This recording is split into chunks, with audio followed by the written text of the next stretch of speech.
All right, everyone, welcome back to Creep It Weird. I'm Natty, And I'm Liz. and we're going to get into some folklore. Woo! I know, I'm pretty excited about this one. So we're going to go ahead and jump right in here. And there's a lot of alarm. Oh my gosh, I could totally speak. There are a lot of alarming altercations with wandering women in the woods that we've all heard about. When it comes to sinister sisters and malicious maidens, there's no shortage of shocking stories all over the world. From Women in White, Lugubrious La Llorona, and Beastly Baba Yaga. All of these bone chilling babes will have 60 minutes of fame at some point, I'm sure. But today we're going to be talking about the Banshee. The Banshee. Yeah, our Irish heritage is going to come out. Yes! So, some of the more local names for her are like Shrieking Spirit, is one thing that they always talk about. There's also Hag of the Mist, Hag of the Black Head, and the Washerwoman. So, these are, I know, they're all weird names. They're not very nice. No, they're not. So, but I believe, if I'm not mistaken, hag. So I get called a hag a lot by my spirits. And back in the day, a hag was like you could use it interchangeably with a witch. Oh, okay. I'm pictured like an old man, like the broad hag. Yeah, and back in the day, it would be a hag, and you could just very well be a witch, and that was that. Mm-hmm.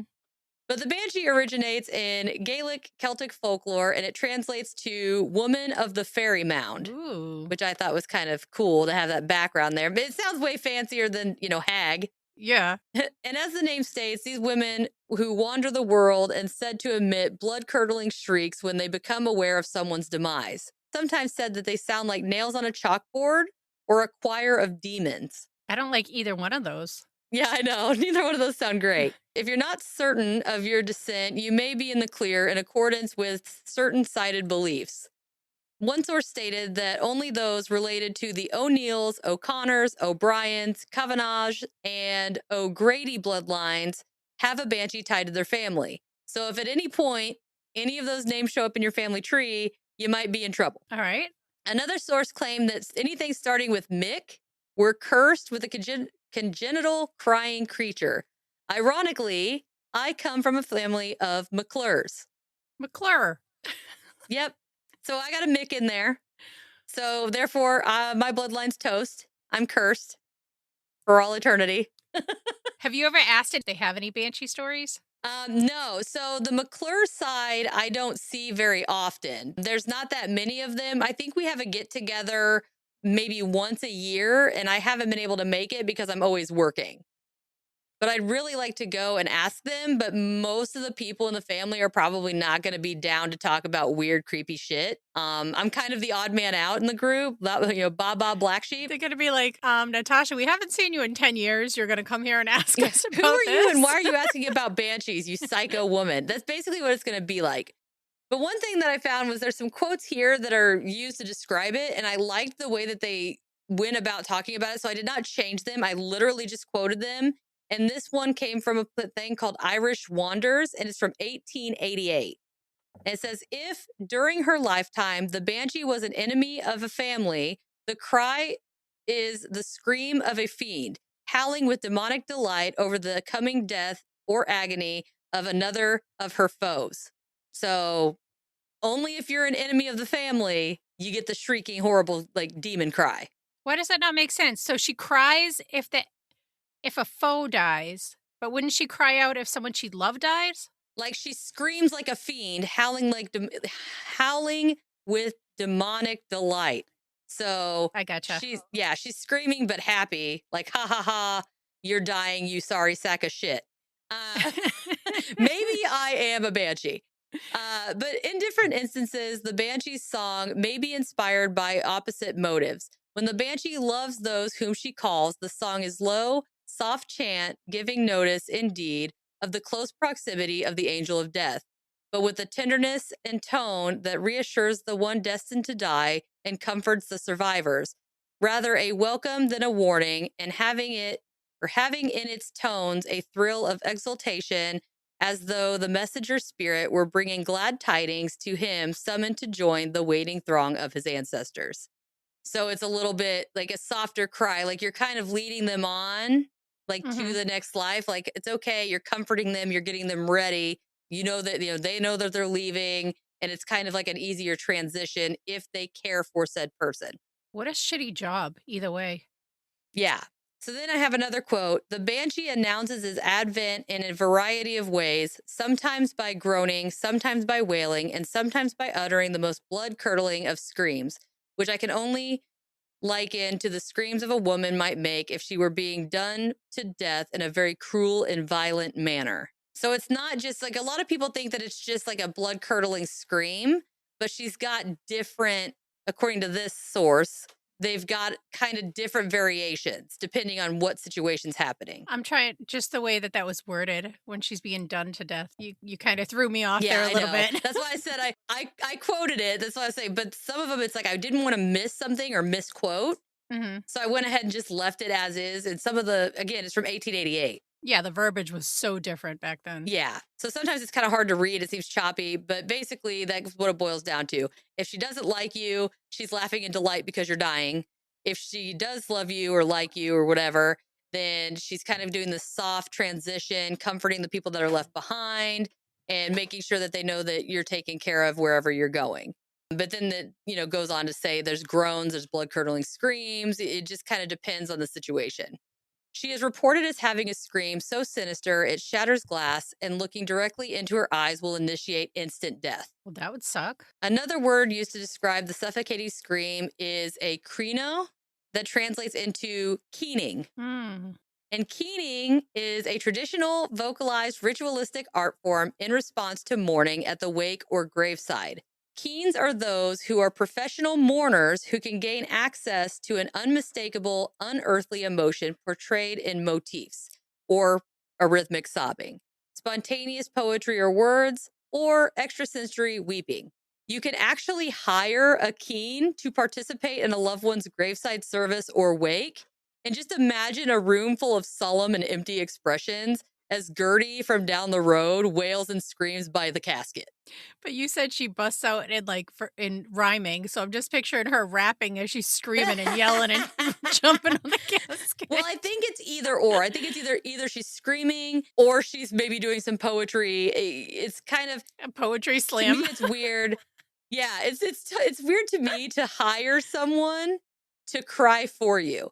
But I guess back then I can see where crying and weeping could be thought of as weak. And then you don't want to mess up your makeup. And the woman, she'd be hysterical. She'd be locked away.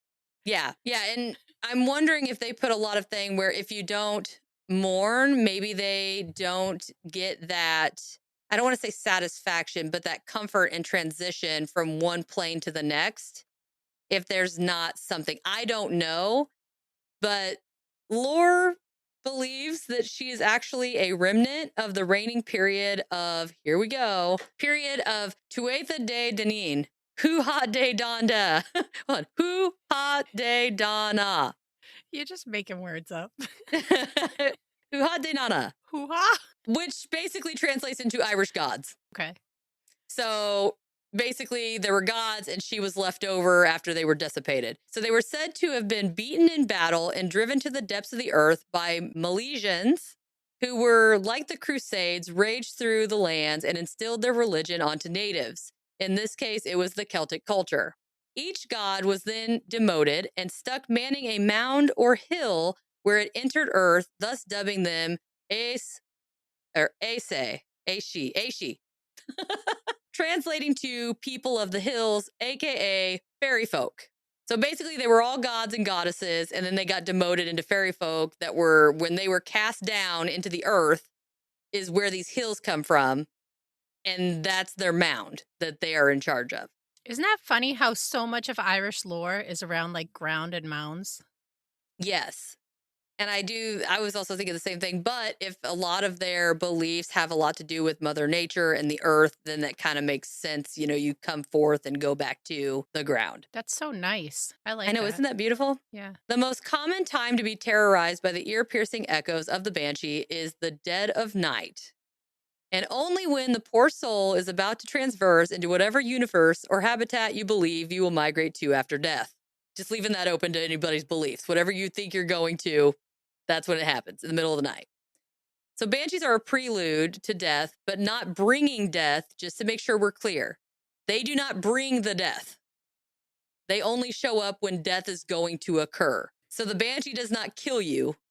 They just say, bitch, you're going to die. I feel like this is all going to go back to you trying to defend Frau Perchta. Yeah, Frau Perchta. Yeah, I know, right? And so that's my thing is I just wanted to make sure that we were all clear. So just like my dogs, one is a yipping alarm system and the other is a big mouthful of teeth and will rip your throat out. So it's kind of like, the reaper comes to reap your soul, but they don't kill you. Same.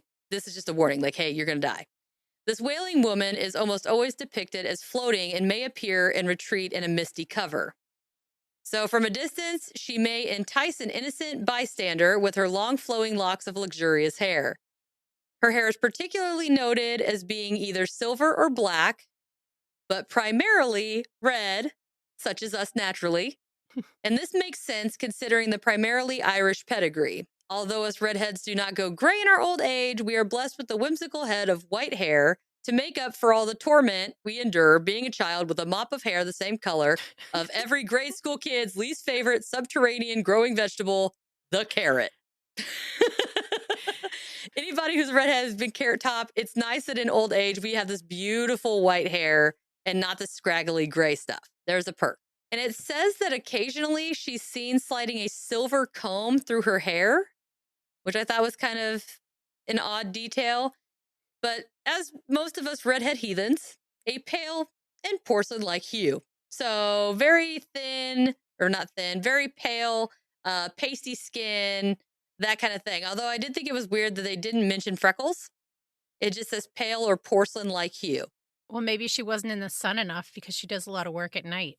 That is true. I have lost some, well, my arms still have them, but a lot of my freckles have actually disappeared since I started working nights. That's the only place that they always stay on me. I don't know if you can see it. Yep, I can see them because mine's the same way too. But once I hit the sun, my face gets them. It's all around here and all across there. And I get them in my lips. Like my freckles go all the way up. So it's funny because they go all the way up into my lips. So my lips don't look very big until I put like lipstick on. And then they're like massive because you don't see all the freckles in them. So there's that. Some accounts state that she is a gorgeous gal in a gray or silver gown, sometimes tattered, but sometimes tailored. There are a few accounts that mention particularly an old woman with terrifying red eyes, lengthy snow white hair, and a green dress. I would prefer the pretty one, just saying. Right. She may or may not be sporting a shroud to conceal her face as well, and accounts from a stunning, sexy woman to an old tattered hag. Again with the hag. As per the typical paranormal protocol, reports of glowing ruby red eyes are apparent, which a lot of times when you have spirits involved, whatever it may be, demonic or otherwise, red eyes are generally a theme that comes across in a lot of things. Other eerie encounters portray this boisterous babe as headless, bearing a bowl of blood. So she got no head and she's just holding a bowl full of blood. That's horrible. Blood seems to be the theme because there's also reports that she can appear as a weeping washerwoman, casually carrying out the removal of blood from clothing taken out of the custody of a cursed soul soon before they consort with the Reaper. So they're washing these bloody clothes of the person who is going to die or who did die. I guess nice, I guess. Yeah. I mean, can you imagine you're just like the paranormal, what is it? The paranormal maid? Like you just do laundry? Like I cannot imagine. Like that'd be a curse in its own. I know, this girl has it rough. Yeah, this is not looking good. So all in all, the Banshees get quite a bad rap considering all they do is warn the weary of their impending doom. However, they do not actually assist in the actual death of the individual. Like I said earlier, they still get a bad rap because they're associated with death. And I was having issues. I was unable to find anyone who knew how the knowledge of the soon-to-be killed kin was bestowed upon the Banshee. Supposedly, a Banshee made herself known to the commander-in-chief of the British forces of Ireland. After she was in attendance of a Dublin castle party, or after he was in attendance, he invited some of the guests to accompany him back to his humble abode in Mount Kennedy Co. Wicklow. Sir Jonan Barrington and his wife, and the maid, woke up at 2:30 a.m., after hearing what they described as plaintive sounds emanating from the window of the name Rosemore was screeched 3 times. So they hear these noises, they go to the coming from the window, and they hear Rossmore screamed 3 times. The very next morn, a servant had informed them that the strange sounds were coming from Rosemore's room at the same time. And upon entry into his room, they witnessed him dying. So, warning came in the middle of the night. They wake up and witness him dying the next morning. I know she's there to tell you, but I wouldn't want to know.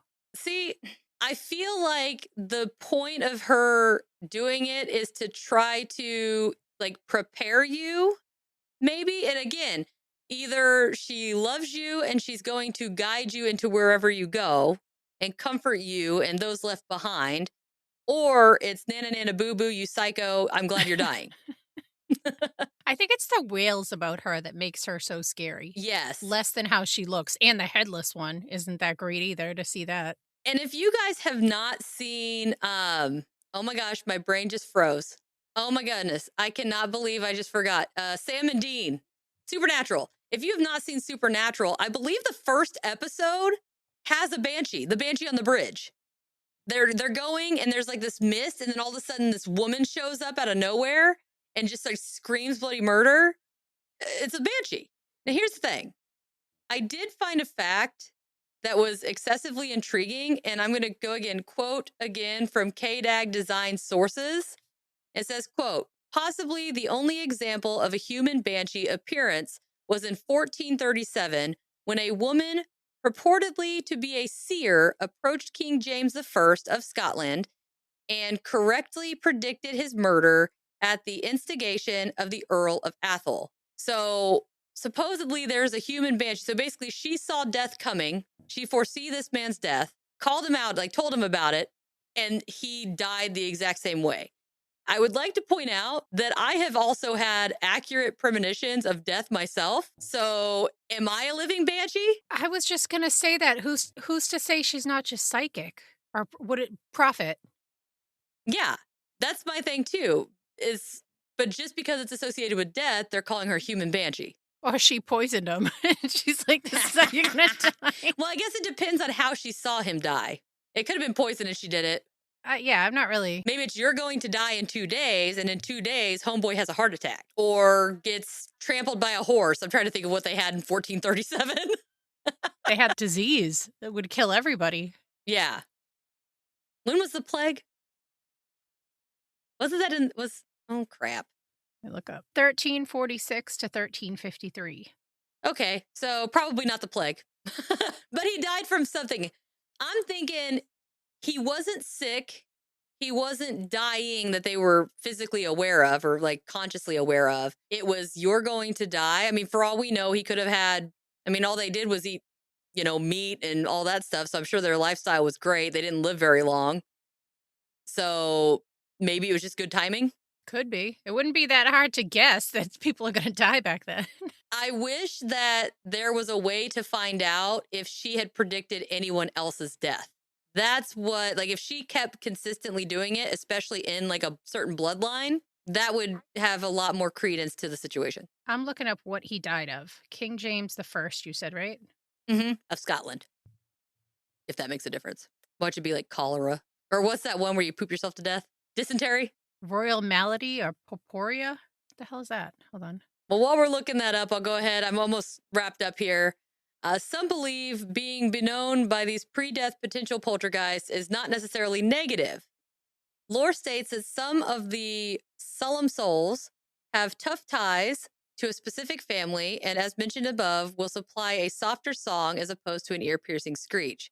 A theory that I composed of was, what if a banshee is an afterlife occupation or a pittance? So for every member of a bloodline that dies young and gain access to whatever final destination, you must usher in and guide a certain quantity of family member souls to the afterlife before she herself can move on. I like that. And that could be like, oh, she looks prettier as she does it. Your head reattaches. And maybe it's the pretty one shows up when it's caring and the hag shows up when she doesn't like you. Split personality. Yeah, unless it's you lure him in with the pretty face and then you turn around and you're a monster. Like maybe they're like, man, this girl's got a banging bod and look at that long hair. Like check her out. And then she turns around and it's like screaming in your face. So let me answer what he died of. He was Okay. assassinated.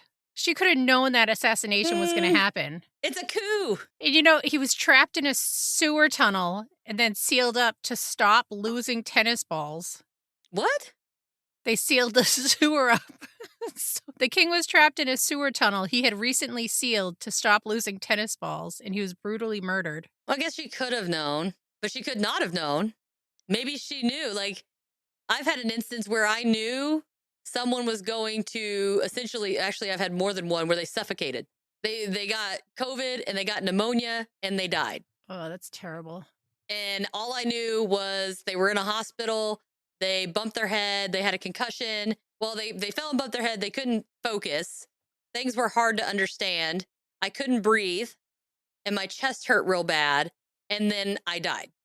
Come to find out, said person that I talked about, which was also in my bloodline, got COVID, got pneumonia. Because of lack of oxygen, when they stood up, they fell and cracked their head open on an end table, got a concussion, and died. Wow.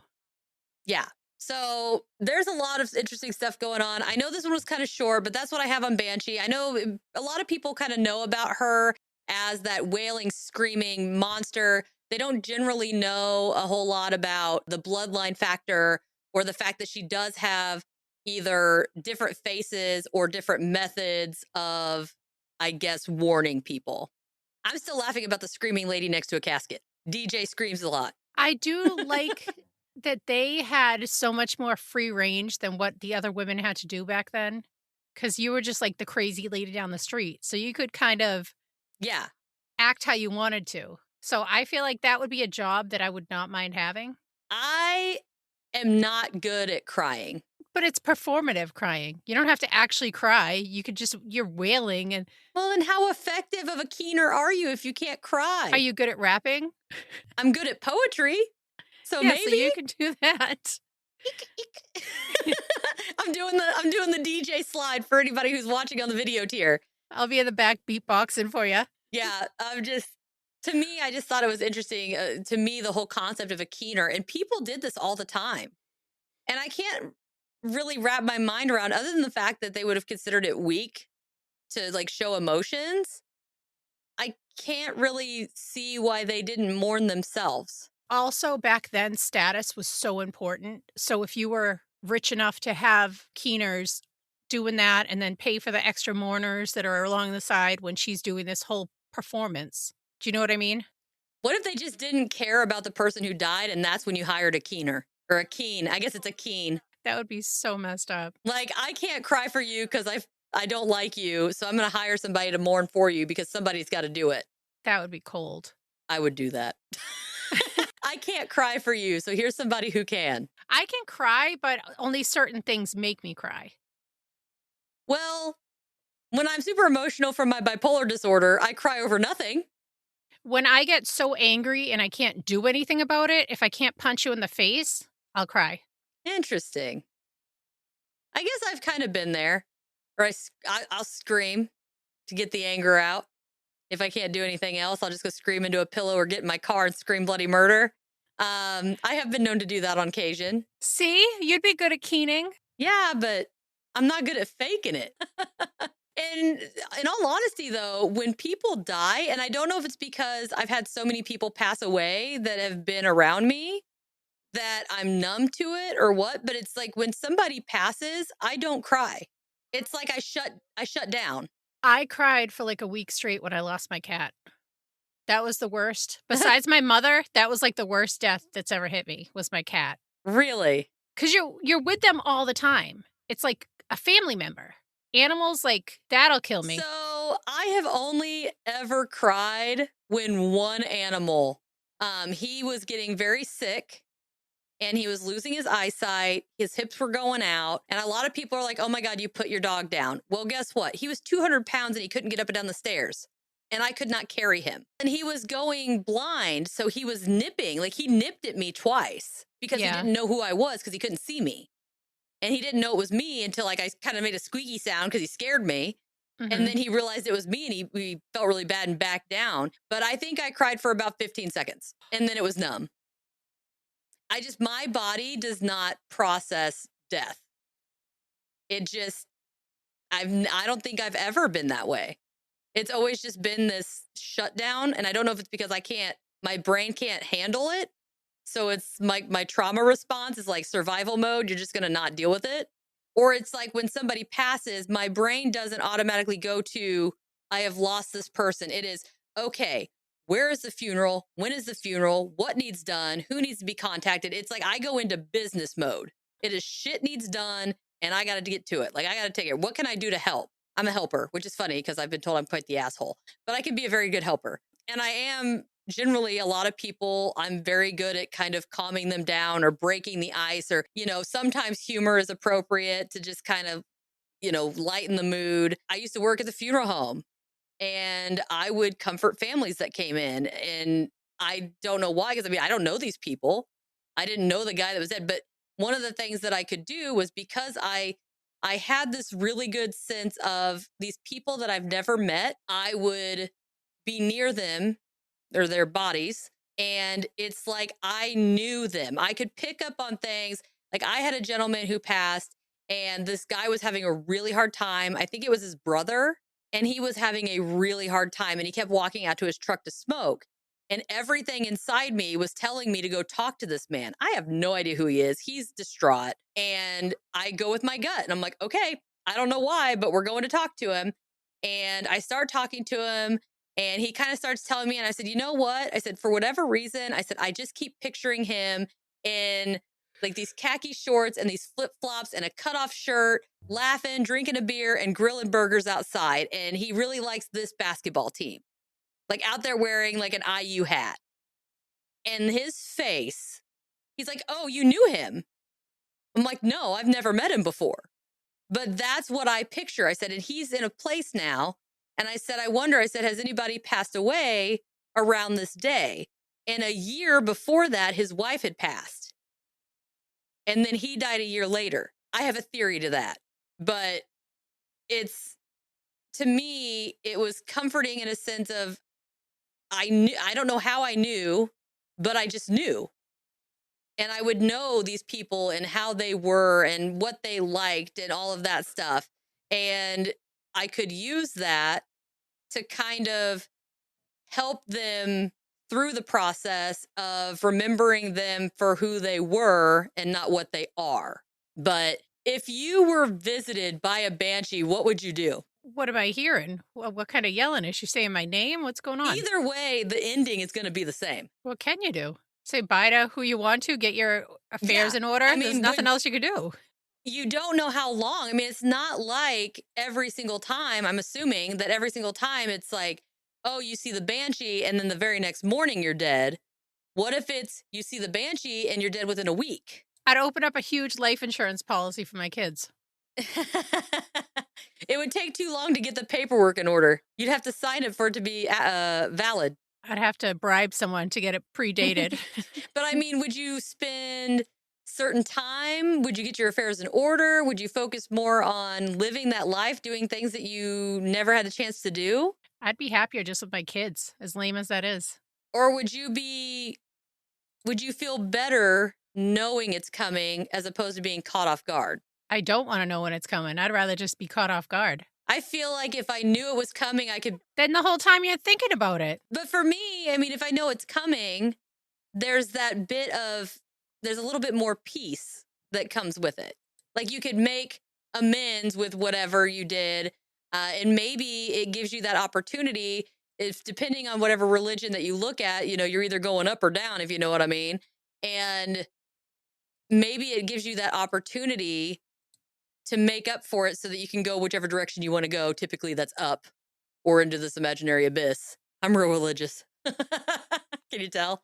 But that's kind of my thing. But the idea that what if it's like a job, right? So you're being, I don't really want to say punished, but you're doing your penance by ushering these people in to where they need to go and you reach your quota. And what if that's why young first, and then maybe as they keep doing their job and they're getting all these souls, what if they're being drained? Like they're stuck with this life that they're never going to get rid of. So they're constantly, living all eternity, ushering people in.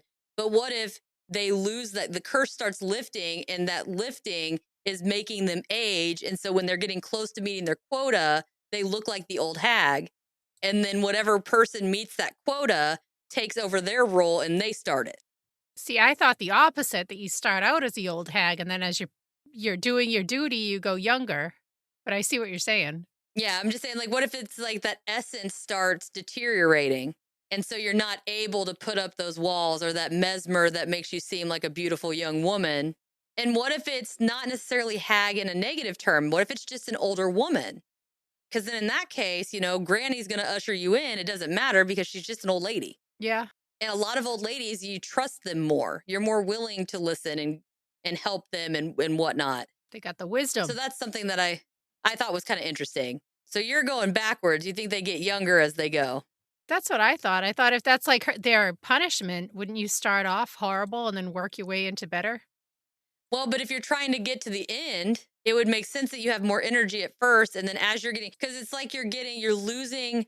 I mean, it's kind of like one of those curse and blessing things. You might look young and beautiful, but you're cursed for all eternity, ushering souls into the afterlife. So your goal is to have no head and walk around with a bowl of blood?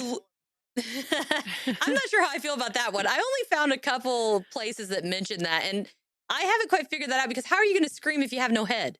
I saw the same thing and I had the same questions. But I guess they're supernatural. So, I mean, maybe they're screaming out their throat hole. I mean, I don't know. It's just a bowl of blood is like, little bubbles coming up. It's like that Mike the chicken that lived for like 18 months with no head. Do you know about that? Mike the chicken? Yeah. So there was a farmer and he was going to, make dinner. So as they did in the old days, you snap the neck, cut the head off or whatever. You just cut their head off. Gosh. Well, it's food. Anyway, so he goes. Do you know what I had for dinner tonight? Chicken? 2 tofu dogs. Oh. Because I was grossed out with meat today. I haven't ate yet, so I don't know what I'm going to eat. I'm manic, so food is not really on the priority list. But anyway, so this guy severs the head of this chicken, but somehow managed to keep the brainstem intact. So the chicken was wandering around acting like a normal chicken. It just didn't have a head, but it had this hole right above its esophagus that was still open. So he literally fed this chicken through an eyedropper and took him on tours as a headless chicken and made a shit ton of money. And this thing lived for 18 months with no head. What the hell? And then it ended up dying because it choked on a kernel of corn. Isn't that bizarre? What a cruel person. I mean, they didn't kill it. Is that any better, though? You chop its head off and then you use it as a circus attraction? I mean, money's money back in the day. Oh, my gosh. I mean, it would have been easier probably to just kill it and eat it. But can you imagine cutting a head off of something? And I mean, I understand that they run around anyway, but this thing never dropped. It just kept acting like a chicken. That's so weird. Because there was motor skills and different things that are attached to your brainstem that doesn't require the rest of your brain. It's like those automatic responses. Yeah, there's like a true crime case. I can't remember what it was, but the guy who got his head cracked open with an axe and then went outside and he had breakfast and went outside to get his newspaper and stuff. It was a woman that like continued cooking and everything, and she had like a big hole in her head, and she was just going about her day and not realizing anything was wrong. But it's same premise. Yeah, there was a gentleman who got his supposedly his son tried to axe murder him and his wife, and he had this huge gaping wound. But he went downstairs, he got a bowl of cereal or whatever he had for breakfast, had a cup of coffee, went outside to get his newspaper, locked himself out, had the thought process to get the spare key and get back in the house before he collapsed on the ground and died. But because of that certain part of his brain that had his routine, he just got up and went about his business. The brain is freaking wild. Isn't it? How many times have you been like driving home from work and then you like realize where you are? You're like, oh my gosh, I'm like right here. And all that time you're just on autopilot. But this is like an extreme. Yeah, I was at work and I literally looked at the clock and I lost 4 hours of time. I mean, I had no recollection. I was like, what happened? I was like, I don't remember anything about the last 4 hours of my day. And it kind of freaked me out a little bit. It's like, did I get abducted? There's like missing time here or something. Like what's going on? Like something's very strange here. And but to me, it does some really crazy stuff. It's just like when you hack someone's head off, supposedly your brain can live up to 30 seconds. Like there was a guy who experimented because of Mike the chicken, he was wondering, can humans do the same thing? So I guess at one point, or I don't know if this is before or after, but somebody got beheaded and the guillotine comes down, loses the head, and the person says his name, and the guy moved his eyes to look at him and then went back to straight. And he said it again, and the guy looked at him and then looked back. He did it 3 times before the guy finally died and quit responding. But for 30 seconds, this man responded to his name with his head not attached. That is insane. I know that they Yeah. did a lot of experiments when they were trying to do the animation thing, and they were basically just hitting you with electricity. So they're like, oh, it's coming back to life. But it was electricity going through you. So yeah, your arm's going to move. Yeah. But they It was just your started doing nerves that. and everything. Cut your head off and do this to see if this worked and this worked. And oh my gosh, what these poor people went through. It's bizarre. I just feel like having that warning would be, I would rather have the warning than not know, because it gives you that opportunity to say goodbye. And there's that closure there that you might not get otherwise. I mean, especially if it's you're being called by the Banshee and you're not sick. You're not, you're not ill in any fashion. You're not, incapacitated or something like that. You're just living your life. And then all of a sudden you're like, shit, I'm going to die soon. Then you can get your affairs in order. You can have that closure. But, you might be sick for years and you're slowly dying. And then that person comes and you're like, thank God I'm finally leaving because my life is miserable. I still don't want to know. You wouldn't want to know the suffering's going to come to an end? No. I would. I'd be like, dear God, this has been torture for years. I'm so glad it's finally over. No, take me in my sleep. Don't tell me anything. I'm not going to make it very long probably anyway. But yeah, so that's what I have on the Banshee. That's a good one. Do you got anything else that maybe you've learned about that I didn't cover? I did the Banshee so long ago, and yet again, when I cover cases, they leave my brain. Well, and here's my thing too. So the headless lady with the bowl of blood, is it her blood or is it somebody else's blood? Well, she was doing all that laundry, so maybe she bloodied her water. Well, this is 2 different entities. Oh. This is 2 different things. So either they've seen her washing the blood out of somebody's clothes, but then other people have seen her without a head and a bowl of blood. I'm assuming it came out of her, but who knows? Maybe it's a Mike the Chicken Banshee. Yeah, I mean, Mike the Chicken Banshee. Mike the Banshee. Well, and the other thing, too, that I thought was kind of crazy is you're never hearing accounts of a man. It's kind of like the Irish version of the Mothman. Impending doom is coming. What's the Irish one? The Doulahan. Like kind of that. Oh, I don't remember if I remember that one. He's like the headless horseman, basically. Oh, yeah. Oh, yeah. I think I remember you covered either I might have been on that episode. But she made me think of him and vice versa. Yeah. It's just, to me, I don't know. I would prefer to know personally, especially if I was sick and I was just like waiting to go, because I'd be wondering, when's the suffering going to end? But it's going to end no matter what. You want to sit there and watch the clock?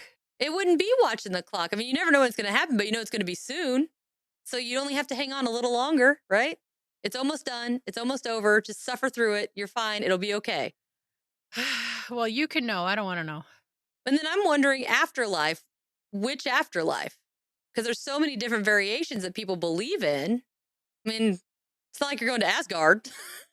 You know what I mean? Mm-hmm. Or something like that. I guess I'd have to look into some of the lore to see what their viewpoint is on afterlife. I should have done that, and I did not. My apologies, everybody. I bought a Celtic folklore book. I have a Scottish myth one. But I haven't listened to it yet. And I got all the Norse ones. Well, I say book, they're audiobooks. I cheat. Don't judge me. Hey, you got to do what you got to do. Hey, it's still words. It's still information. That's all that matters. But I guess we could go ahead and wrap this one up. Don't forget, we got stuff over at the Patreon feed. So we're going to be putting videos on there. So one of our tiers, I think it's the $10 tier, you can go on and see the video of us doing this episode. Whoop, whoop. And we got some other stuff going on. We're getting ready to start working on getting extra episodes and stuff out. That's going to be coming soon. It's not quite there yet. But don't forget to check us out on social media. We've got everything: TikTok, YouTube, X, Twitter, whatever. I guess it's the same thing. But we have all the stuff, all the things. And if you have any weird stuff, you got topics you want us to cover, weird things that have happened to you, anything like that. Maybe it's somebody you know told you a story. I think it's creepitweirdpodcast@gmail.com. Yeah, can we get some So, stories? I want to do it by April Fool's Day. It would yeah. be really nice to have a listen to story episode. Yeah, at least a couple. Yeah. So, if you have 2 stories, 3 stories, send them all in. You want to be anonymous? Say that. We can make up Yeah. names. Natasha's creative. Yeah, I'm really good at making up names. On Cloaked and Cosmic, I did an episode with listeners, and one of the people, their name was Chris B, or no, P. Dot Bacon. Ooh. So he's Chris P. Bacon, and then I had one that was Peter Dragon. So there's different names we could come up with. So I mean, if you want your name in there, that's fine. If not, just put it in there. We can substitute it out with something else. If there's people in the story that you want anonymous, we could change all their names as well. It's really just up to you guys. We just want to hear your stories. We want to get them out there because we love hearing from you guys. Don't forget, you can also comment on the episodes. You can comment on all our stuff on social media. But I guess that pretty much sums it up. So I guess we'll see you next time. And don't forget to creep it weird. Bye. Bye.